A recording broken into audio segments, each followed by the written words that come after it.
When did the word rave start? Rave, as opposed to a nightclub, what distinguished it was usually it was in a disused or an illegal venue, because it was a place for like underground parties to happen.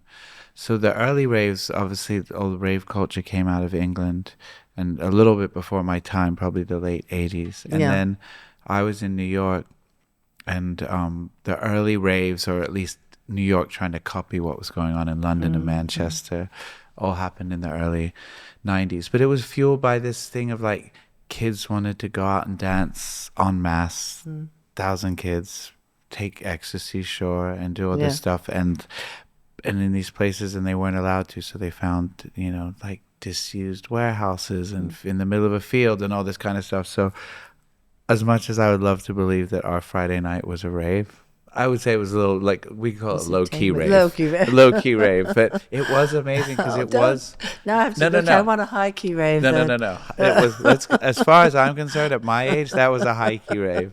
And it was so nice to see. I was in the middle of playing, like, whatever, Dre and Snoop or something, and I just looked to my right and you're there. That was a high point of my life. It's funny what you're saying in the intro. I think about you and being a chef and running the restaurant, and me being a DJ. Like, I have a job to do. I am fully concentrated on what I'm doing, but I do have these like 20 seconds in between where I can like go, and you're looking out at this room with all your friends in it, and then a lot of strangers. But it's it's kind of, I imagine, a little similar.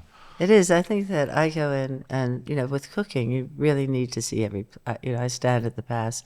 We have an open kitchen. I can't imagine being underground and not seeing the reactions of people who are eating, for good or for bad. Yeah. Sometimes you can go somebody looking, or you can see them sharing, or they'll come up and say, how did you make that? There's something that you said before that just stuck out. It's like you can just remember the face of that one person. I don't know if it's like this for you, just the one person who's not enjoying it. You could have 150 people enjoying, having the best night ever, but that one person who's just like putting the food in the napkin, or in my case, just standing there with their arms crossed, not dancing.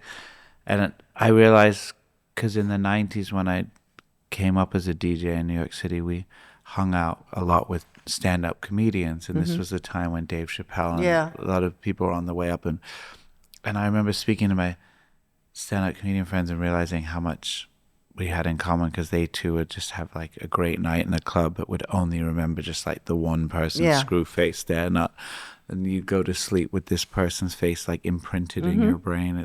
I don't know if that's like that. No, for I you. feel that. I used to come back, and after a night, Richard would say, "How was it?" And I go, "I think maybe I'll give up." Yeah. I just think maybe this job isn't for me, and it just felt, either, as you say, there's the person who just kind of shook their head, or they sent their food back, or whatever. And then you have the other night where you're just flying, But I think that people's reactions are really, that kind of immediate reaction is so important,